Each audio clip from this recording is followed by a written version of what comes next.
can see the slides on this? There we go. No, I'm ingesting here. Oh, but you'll see it here, right? Well, I mean, you see it a little bit like the outside. Oh, wow. That's good. Thank you. See that third one. Hooker safety for dummies. That's awesome. Put a jimmy on that. Put a jimmy on that. What you don't know is I have my own fan club. They're called the Honey Drippers, and that guy right there with no hair in the middle, he's the sort of head of the fan club. So see him later for the membership dues. It's fantastic. We have a great record club. We also show recipes, and we have an online blog. It's fantastic. Okay, are we ready now to go? Awesome, we're good to go. Okay, so I'm Brent Huston. Among many things, how many folks have seen me speak before? You saw last year? I got a crap ton of attitude about my talk last year. I got called a hippie hacker. Somebody called me a packet hugger, which I took as good things, but apparently not. I'm going to change it up a little bit this time. I'll talk a little bit about some activism stuff and what we can do in the future. But I'm really going to talk about the nature of modern online crime and where that came from. So we'll start there. So we'll start with Operation Aikido. Operation Aikido is a current project that we're working on. This is where a lot of this data is coming from, and we're going to share some of that today. We're on phase 3 of 5 phases. So far it's taken about 2 years, 2.5 years to do. The whole idea behind Operation Aikido is to use criminal tactics against the criminal underground and identify means and mechanisms where we can use their techniques to short circuit the crime stream. We try to do that in a legal way with legal kind of varying as to where you are in the world at any given time. So we sort of legally arbitrage, if you would, okay? That's really the whole crux of it in terms of Aikido. As a part of Aikido, we went back and we started looking at how crime worked and where some of this stuff came from. And that's the data that you're going to see today is some of the tracing that we were able to do. Nobody has to raise their hand for this, but some of you here probably remember the 60s. Judging from your just sort of hairstyles, some of you still live in the 60s. It's okay. If you do remember the 60s, then we're going to go through a little one-slide review for those of you who weren't here. How many folks weren't born yet in the 60s? Good portion of the crowd, so this will be a learning experience for you. So if you do remember the 60s, you may not have been there. But what happened in the 60s? Well, it was kind of important. A lot of sort of global change. That was really the overall theme. But you have the Cold War. You have China's Cultural Revolution, where you see a sudden explosion of Chinese culture inside their country and a recognition of common sort of themes that united different groups inside China. You have the 6-Day War, which is essentially the emergence of Israel onto the military power scene, where they begin to start to exude world control and world influence. How many folks have heard the word Baathism? You've heard that before, probably. If you're an Iraqi vet, you definitely have heard it. But this happens towards the end of the 60s. Baathism really takes over in the Middle East, and it starts to become quite prevalent. So you see a lot of this sort of changing movement in the world. Now, at that point, Europe goes through what we call decolonization. And that's where, in the beginning days, they took over a lot of other countries and the generations before. And this is the removal of that influence and sudden emergence of typical indigenous cultures. So all of that stuff happens in this 10-year sort of time frame. Now, what also happens is we get to go to the moon. How many folks have been to the moon? Okay, only a couple. We get these things called lasers. They start to come out. All of a sudden, we have communication satellites. Now, today we take this for granted, but essentially in this time, this was as revolutionary as sort of the printing press. The idea that you could semi-instantaneously move data or a message from one part of the world to the other without running a copper line was a new and revolutionary thing. That all happens at this time. We also see the emergence of computers and this thing called the ARPANET. Now, At that same sort of time when we're having political change and technology change, we have social change, the rise of feminism. Suddenly women are exerting sort of political presence, they're exerting ideas, they're contributing to society in new ways. And gay rights happened, and around the same time, there's a huge spike in global crime. If you look at the trend, as new economies come on, and as we start to increase the ability for societies to intercommunicate, two things happen. The first one is an explosion of pornography. How many folks could have guessed that, right? Because pornography powers the internet, right? That's the deal. And then the second thing that happens, of course, is global crime. It explodes because of the interconnectedness. So you see all of this sort of around the world, and what do Americans concentrate on when we look back? We think of Manson, right? So the killings there, we're kind of focused only on that event in the 60s when we talk about crime. Now at the same time, we have free love and hippies and drugs and Woodstock and all this kind of stuff that's going on. And an undercurrent occurs in the sort of early to mid 60s where the idea of American business, capitalism, and the way that we do things emerges on the global stage as the model for how to succeed. Okay? Now, this is sort of interesting because it spells the beginning of what we're going to call the IBM age. Does anybody here work for IBM? Not anymore? Yeah, you're going to love this. Okay. So IBM, this company called Big Blue, it was founded in 1911, so it's not new in the 60s, it's been around. But in 1963, a sort of paradigm shift occurs. NASA adopts IBM's technology in the race to the moon. And when that occurs, a scientific explosion occurs inside of all of sort of global science and communication and communities. And you see IBM adopt it across the board. Now, what's so interesting about that is it leads to 1964, the birth of System 360, the first sort of mainframe operating system. How many folks are getting bored with my history talk so far? A few, that's okay. I'm going to make it pay off here in a second. You'll see why it's important. 1964, System 360 comes out. It gives them a base platform for computing across the planet. In 1973, some visionaries at IBM come up with the idea of the UPC. This guy, can you stand up for me, please? Can you turn around? This is the UPC.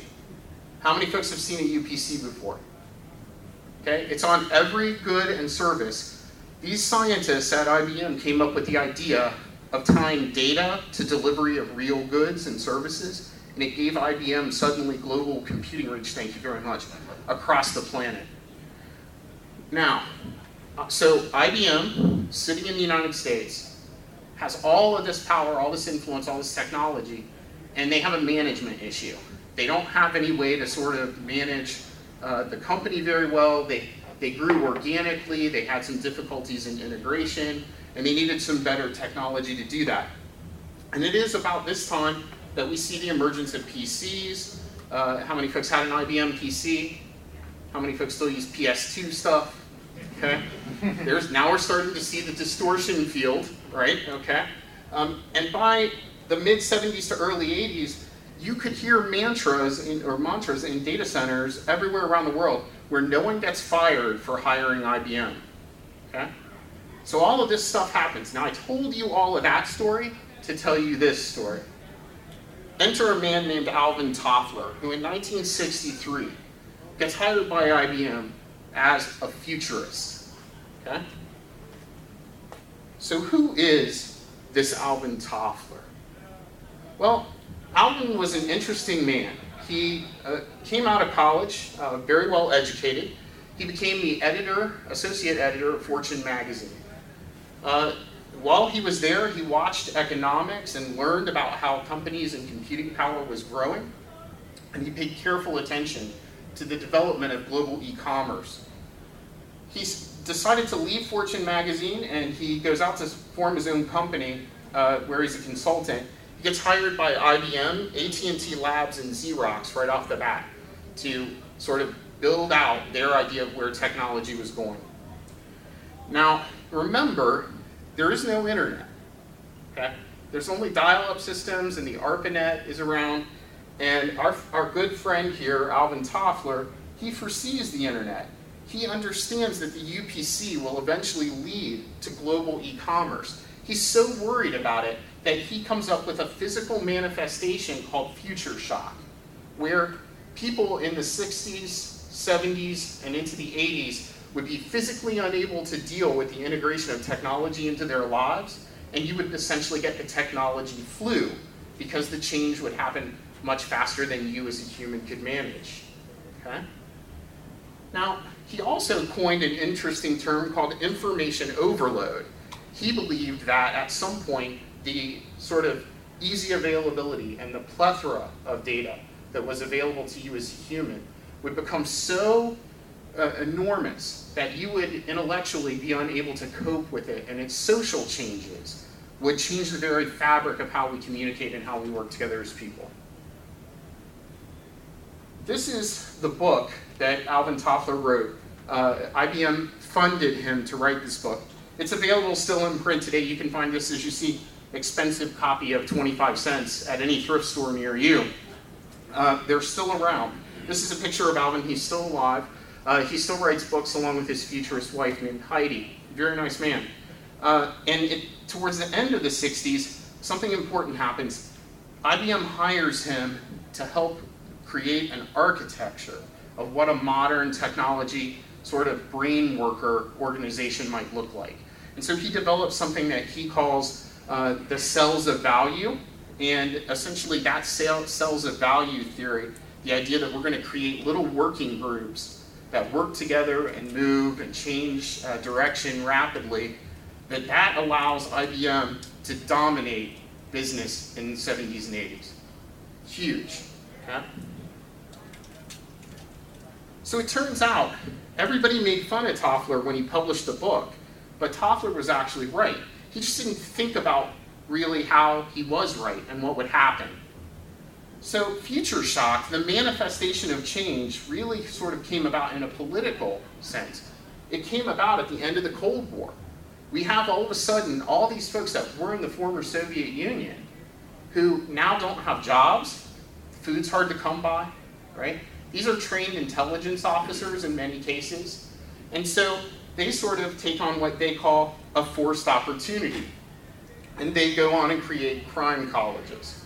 So they take what they're good at and they build almost a community college set around the former Soviet republics, and they start teaching crime. Now they do teach the hard skills, right? The actual physical crime skills, how to rob a bank. You can take that as a class. It's like worth 4 credit hours. There's a lab. Okay. You can take things like counterfeiting, which they do teach how to safely handle, petrochemicals that are involved in the printing process, where to get plates. There were actually courses on bribery. You can see these course techniques. Many of them are captured still in government databases and other intelligence data that's become declassified since the 60s. So these crime colleges, in addition to the hard skills of crime, they began to teach the soft skills of crime as well. If you're going to build a global crime network, how do you manage it? How do you build it? How do you find the right people? And so what they started to teach was the IBM model, Toffler's model of how to build cells based on value and how to make rings of consultants that work together freely on crime. Isn't this fantastic? Because suddenly, you go from organized crime being like Vinny and Jimmy K here and 3 of his buddies going around extracting money from the pizza place, to a global communications network in real time designed specifically to commit fraud. It's amazing. Now, he was right about some other things too. He was right about the idea of information overload, for example. It just wasn't your personal information, like your access to more recipes, but it was actually the amount of illicit data being driven over the line in the market space. So what if information overload was simply the fact that so many credit cards and identity databases eventually get popped, and that data becomes so public, so easy to get, that the value falls through the floor? How many folks have had their identity stolen? Okay. How many folks have gotten a new credit card because your credit card got popped? Okay. We're running out of people, of victims, of data, right? And so the value of crime data has dropped substantially. I remember when an identity, a single identity, was worth $16 to $20. Today, an average identity is worth what? 50 to 50 cents, right? So it's a huge drop. Well, these guys still want to feed their families. They want to contribute to GDP, so they've got to find some way to steal more stuff that has value. Okay? It's just economics. So this sort of cellular service structure, the idea that we get better at crime by getting groups of folks together who specialize in very specific value techniques, and we use Toffler's management mechanism to grow this sort of globally and model it after IBM. And that's what it's become. It's become the model for modern crime. Today, if you had worked at IBM in the 80s and you took their courses that talked about IBM management style, all of those things, they are greatly reminiscent of how crime moves and operates today. And in actuality, what this has led to is the rise of the service-oriented criminal. Today, there are rings where if I want to commit credit card fraud, okay, I can get somebody to hire a team of folks who are really good at SQL injection. They can work with a cell of folks that are really good at finding SQL injection vulnerabilities. They will get the data. I'll hire another ring of people who are good at taking the data and generating cards. I'll hire a marketing-like cell who will place ads on Craigslist. They will hire the buyers who will go in and use the fake cards for some portion of money, and all of that profit will flow back to me. And when we're done, those folks will go off and work on other projects. They just get hired away. Okay? So it has truly become a service-oriented criminal environment. Now, the interesting thing about this is that the value-based cells are growing quickly in nuance capability. So today, there are cells who specialize in finding SQL injection, in PHP, in WordPress. There are other cells that you can hire who are good at finding SQL injection in PHP, but in Drupal.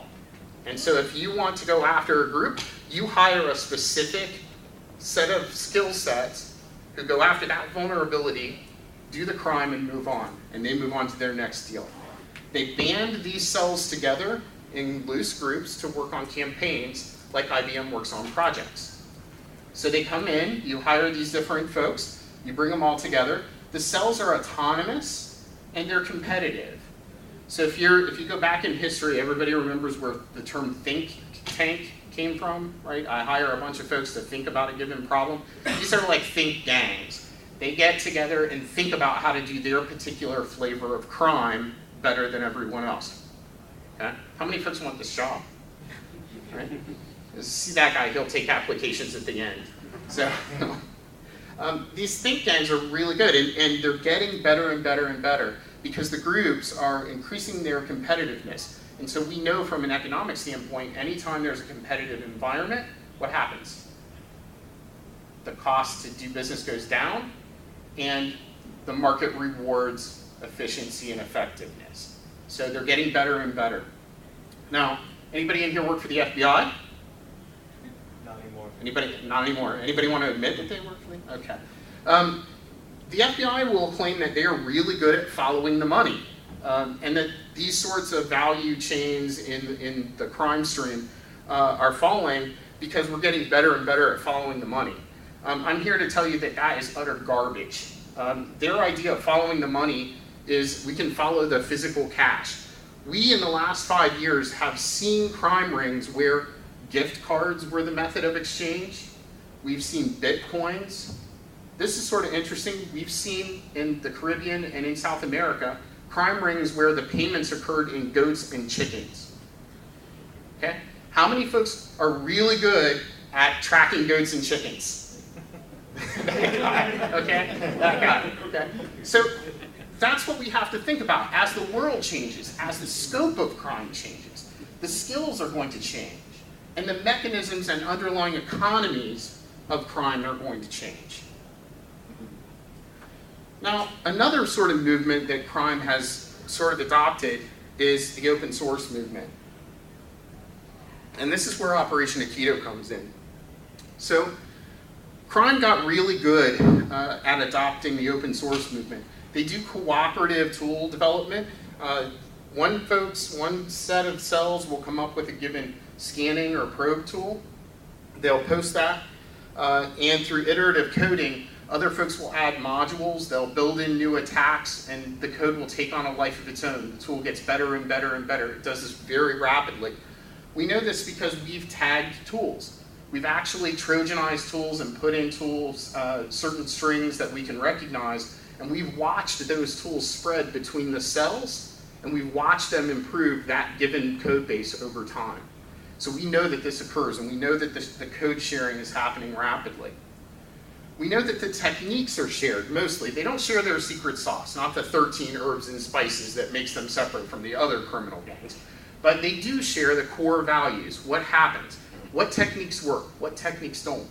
And one of the things they're really good at, we've Trojanized some of this data too so that we could watch how it flowed around the world.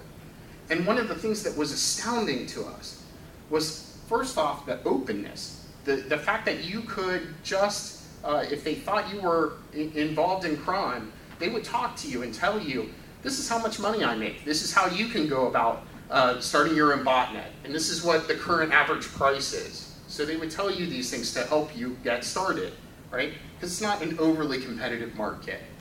But the second thing was they built metric systems, much more complex and in many cases much more shared and open data than we do with our defense data.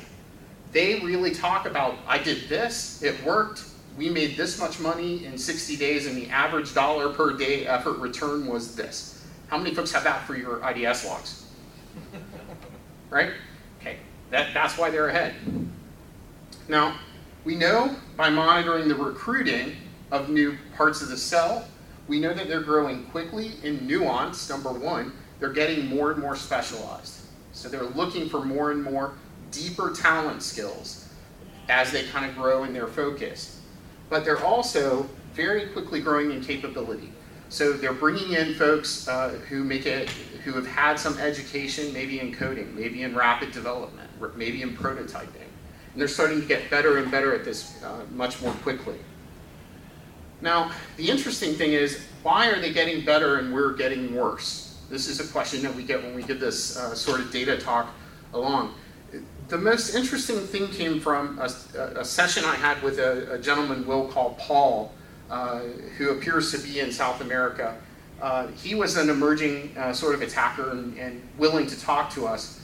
So we had this over IRC discussion about why crime was moving so much faster than we were. And he had this great point. The idea that there's a direct reward for innovation. Every time Paul finds a new hole and a new way to rip people off, he gets money. So he's really actively seeking innovation.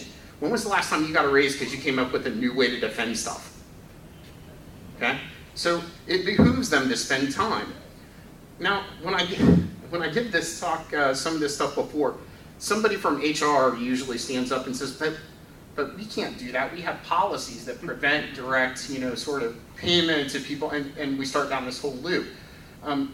Paul doesn't care about your policies, right? Paul only cares about making money. And so he doesn't care about your HR process. He doesn't care about QA. He doesn't care about anything. He cares about pesos, right? If I can do it and get pesos, I'm done. Goats, chickens, okay? So how does this stuff move? How does Paul and his friends, how do they communicate? Well, they use modern infrastructure. They are great at Twitter. They're great at IRC. They're great at sort of out-of-band messaging. They still use Usenet, believe it or not, right? Those sort of postings, good sideband communication gives them great technology. They share this information in many times in plain text. Open, free. You know why? Because you don't care, you're not looking, okay? How many folks have looked at your company on Pastebin in the last 90 days? Okay, less than half of the room. Those half of you who aren't, you should. It's interesting what's out there, okay? We have seen where you could actually go out and find targeting data on pastebin and watch that propagate and turn around and watch attacks happen against those targets. We've seen it actively. We have also, if you follow my @honeypoint stuff, some of the traffic you've seen in there is what we call injection traffic, where we've made fake pastebin postings and we've injected targets into the crime stream. So we made up posts, we posted them somewhere in the world, we then injected them into the crime stream and watched the attackers come and hit them and watch what they did and watch who it was. And so we were able to learn how to inject sites into the stream of crime. Now that's pretty easy. What's really difficult though is starting to figure out how to use that effectively. It's really great if you're Adam here and you want to go after somebody, you could maybe put their IP address in and watch them get attacked and maybe they lose their game of, what game are you playing now? There you go. Whatever, insert your game here, okay? But what's more interesting about it is the idea of using that data to gain intelligence, that process, because we want to move beyond the injection. Okay, so here's why you came to this talk. It turns out that data density in the world can be used as a predictor of attacks. These groups move data around, and if you can know where to look and know how to Trojan data, when data coalesces, it's a precursor in many cases to attack. Now I'm going to repeat that again. Data globally is going to coalesce in most cases as a group of cells work together and bring data together for targeting. Now, it doesn't always happen, but it does happen usually. It turns out as we've mapped this over the last 2 years, that the more dense the data, the more amount of data there is, it is directly correlative to the chance that you're about to be attacked, the danger, if you will. More data means more danger. So I tell you this because most folks don't even know where to start. That's great. Brent, you tell me great. If all the folks in the world, all these cells gather my data together, I'm probably up the creek and I don't know what to do. How many folks could go looking for that? Very few. But you can start today. We can build techniques like watching pastebin to start to see how things occur, to see when that data is moving around. We also know that if you haven't had anything on pastebin sites, let's say, and suddenly your company pops up on pastebin, one of two things is happening in terms of attackers. It could just be somebody posted something by accident. But the other piece is, if it is going to happen, either they're targeting or you've been sold down the river. So an attack has already occurred, and what you're actually seeing in many cases is an ad for somebody selling your compromised stuff on down the value chain. So the cells that were in control of it, they got what they wanted, and they moved on down.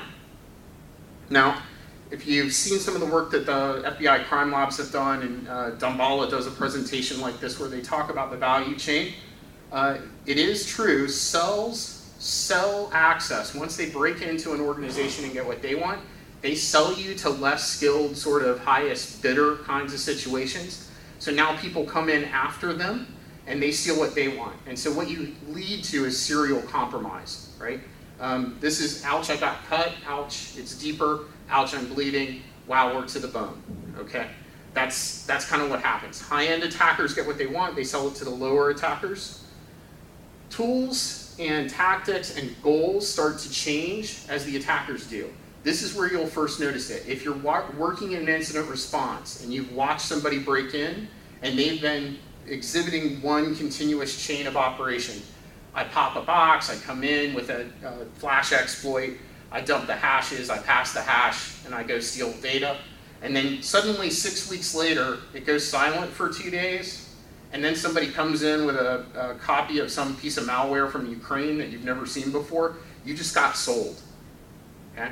So when these tactics occur, these groups change down the value chain. Now, the bad news is if you get to the point where your incident response process gets triggered because spam is coming from the inside, or your site is infected with drive-by malware, you're already screwed. It's way too late, and you've hit the bottom of the value chain. Okay? How many folks have worked incidents like that? Okay? Some of you are nodding. Yep. It's a bad thing. Okay? The process just essentially repeats until you hit this bottom. How did we gauge that? We needed a way to sort of figure out where we were in the value chain. It turns out that, and this is a proprietary, if Alex Hutton were here, I would tell him, like, this is proprietary technology. But malware crappiness is the metric that you can use. If you are seeing really sophisticated malware, you're at the high end of the value chain. If you're looking at stuff that comes from some kit that they bought and built and just like ran through an encoder and shoved to you, it's all over. You're done. You're at the bottom of the chain. Okay? So malware crappiness, you can, I'll trademark that. You've heard it here first. Malware crappiness is an indicator of how screwed you are. Okay?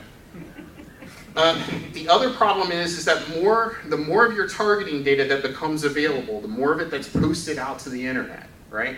To these pastebin sites, to Twitter, to IRC, the higher the risk that what we call pile-on attacks will happen. That is, you essentially become such a public poster child in the attacker community that everybody just thinks you're easy pickings, and so they just come in and they essentially exploit the exploit data that's already known about you to get you again, right? So it sort of adds agony to that pain and sting of compromise. Now, I tell you this stuff to talk about this. We're doing a really crappy job of securing data now in even large organizations that have resources. Okay? We read about them, we hear about data loss. If you pick up the papers, you read the reports, everything's getting worse, blah, blah, blah. I'm here to tell you that something is going to happen where things are going to coalesce in such a way that we're going to have a near perfect storm like Hurricane Katrina. And that is this. Crime's getting better, crime's getting more prevalent, but here in the United States, in the West, and in most developed nations, we're on the verge of what is called the microwave revolution. If you walk just over here, they have a machine that makes parts for other machines. It's at less than $10,000. It is the center of innovation. And as you think about the future and what a new industrial revolution might look like, it's in micro business. Small businesses doing small, nuanced things. Sound familiar? Okay.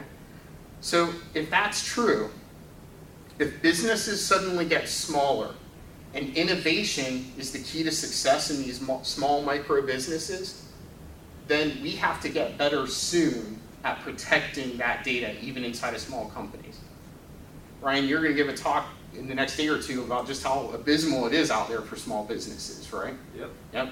Okay, so go hear him. He'll tell you exactly what it's like out there. But small companies are struggling even worse than big companies.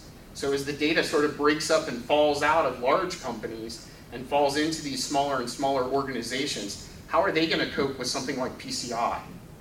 Right? How are they going to cope with protecting their innovation data when things like identity data loses its value? What do you think criminals are going to go after next? IP, the intellectual property of an organization. The 13 herbs and spices. Right? My nuggets are better than your nuggets. Now add to all of this, you have Chris Anderson, by the way, who's an editor for Wired Magazine. He's about to publish a book that says makers are the new industrial revolution. He believes that they will truly change the economy and the overall value that happens on a national and global scale. If we follow that along with some of the things that are happening with micropayment systems, where you can now start to pay for things, small dollar things, with this, right? How many folks have this in your pocket or something like it without the pool case? Not that fancy. Not that, yeah. You will start to quickly get the idea that as attackers focus in, smaller and smaller payments become smaller and smaller. Innovation happens at smaller and smaller scale. Their model of crime is perfectly fit to exploit that sort of situation. It's really, truly, we're meeting their sort of golden sweet spot. Now, when I first started talking about this, folks gave me a little pushback. They said, oh, innovation and business is always going to happen in larger firms. Today, I would point you to one true model for how this is going to look. If you want to see the future, look at the Apple App Store. The app economy, the way that apps are generated in one country, coded in another, the hard work is done somewhere else, the innovation is rewarded in the country that starts the project. That's where the money ends up.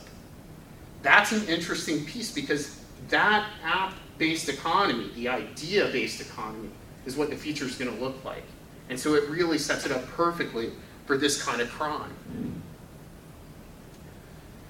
So how do we do this? This is the question. How do we start to secure some of these small businesses, these tiny businesses? If you're the 3 guys in a garage making computer parts, how do you protect your secret sauce? I think we have to figure this out. We've got to start with education. We have to go out and teach some of these folks who are working on this that their business has value, that their secret sauce has value, and start talking to them, change the entrepreneurial conversation so that they start to realize just how dangerous the world of IP can be for them. So certainly entrepreneurial education is a part of it. We need you guys to come up with better tools. We need better ideas. We need some folks to start coding defensive tools that small businesses can manage. We need more talented folks. Those folks who are willing to engage. We need to start teaching younger folks and get them involved. How many folks here, definitely if you remember the 60s, how many folks are getting ready to retire in the next decade? Okay, some of us. Okay, some of us aren't admitting it. Okay, but you younger folks, you're gonna have to pick up the torch and you're gonna have to run with it and you're gonna have to find the next generation of people beyond you to do that. And so we need you guys to engage and get started on this.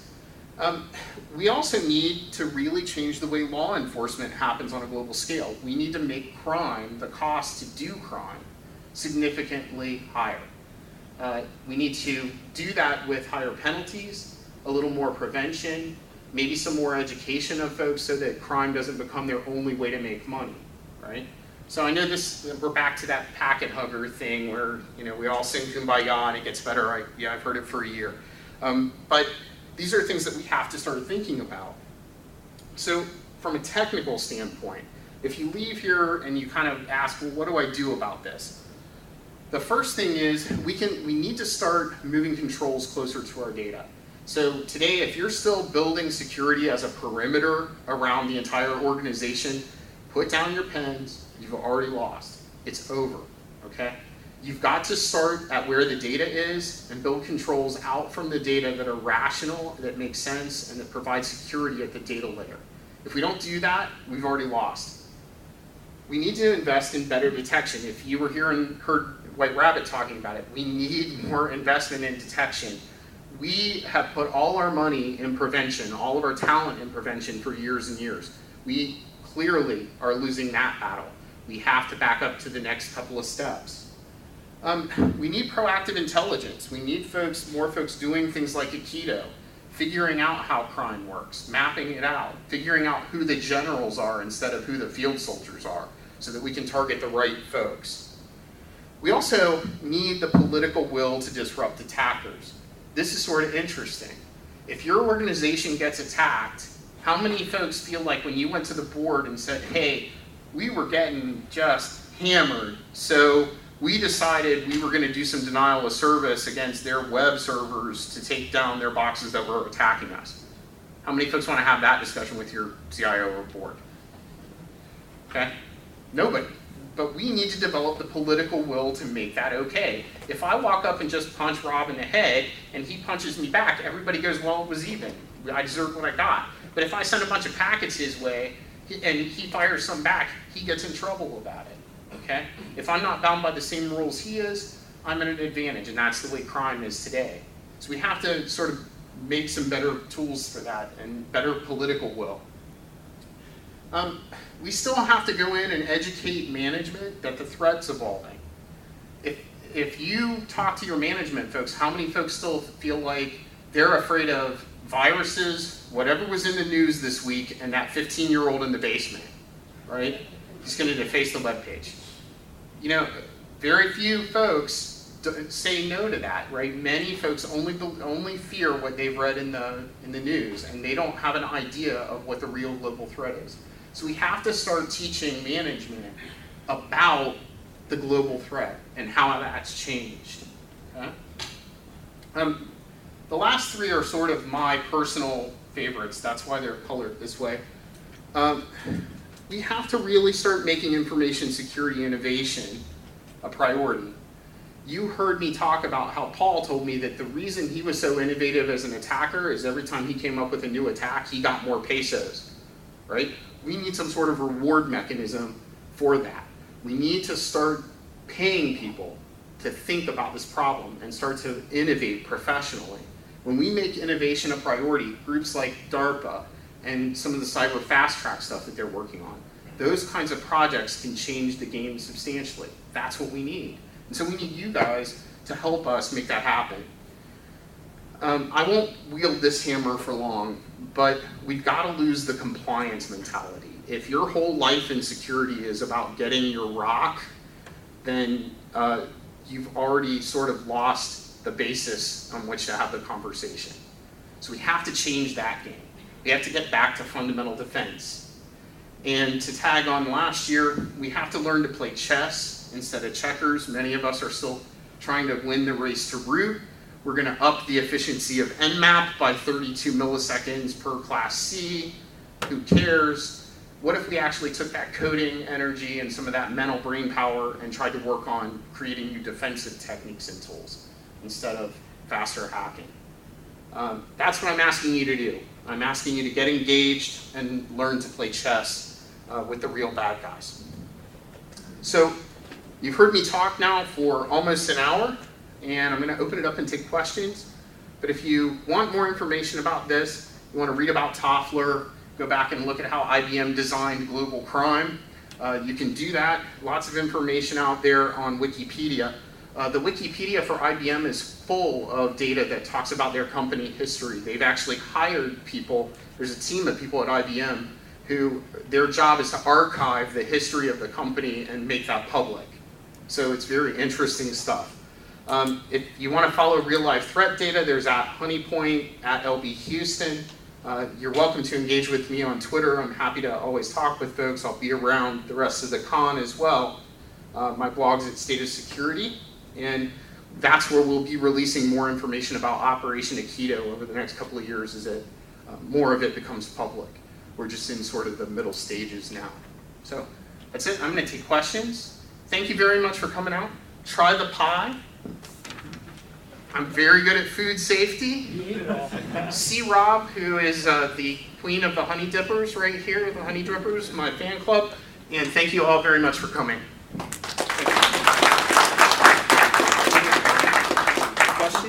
Questions? Yes, sir. So I'm not a technology company. What can I do to reward innovation? So if you're not a technology company and you want to reward innovation, you've got to engage with folks who can do the things that you need, policy and process. We don't just need new firewalls, new packet capture mechanisms. We need better techniques. We need better policies. We need better education. And all companies can engage in that. Yep. Yes, sir. So you didn't really talk about the model used by maybe some state-sponsored criminals. I know just in the Far East, they kind of work similar. They have gangs and groups of people, but they're still state-sponsored. I don't know if you had anything. So the question is, I've kind of talked about organized crime as the front as opposed to nation-state attackers. Nation-state attackers tend to follow a similar hierarchical cellular model in terms of skills and value, but they have centralized control. They're not autonomous. They take sort of centralized operation judgments and signals and timing. So you can tell a little bit from that, whether or not what you're kind of dealing with. I didn't have time today to really go over both sides, but if that's something you'd like to talk about privately, I'd be happy to do so. Yep. Anyone else? Other questions? Okay. Oh, yes, sir. Jimmy K. Yeah, I think a lot of that would help too if vendors would stop. I'm not pointing fingers, but some of the manufacturer vendors of these defense tools stop targeting our upper management with spending more money on innovation that still deals with the perimeter, and they're still looking towards the outside in that outer shell, that part. So Jimmy K's point is that vendors should stop targeting upper management with obsolete security ideas and technologies, good luck with that. That sort of comes back to that direct reward for pesos question. So you're kind of they're kind of the organized crime. I didn't say that. I said that's sort of the reward for pesos question. No, I think that's true. But how we combat that is we start to educate upper management, right? When they get to the point where they understand the real threat and what threat models look like and what they're facing, the guy who comes in to sell yesterday's picks wrapped in a new wrapper, that guy's not going to have enough traction to get it done. So, yeah. Anybody else? Can I get my copy signed here? I will absolutely sign your flyers. Overload for dummies? I certainly will. No, you won't hook your safety. I already know that one. Anything else? Thank you very much for coming to DerbyCon. It's a great event. Thanks for coming down and supporting it. You guys take care of yourselves.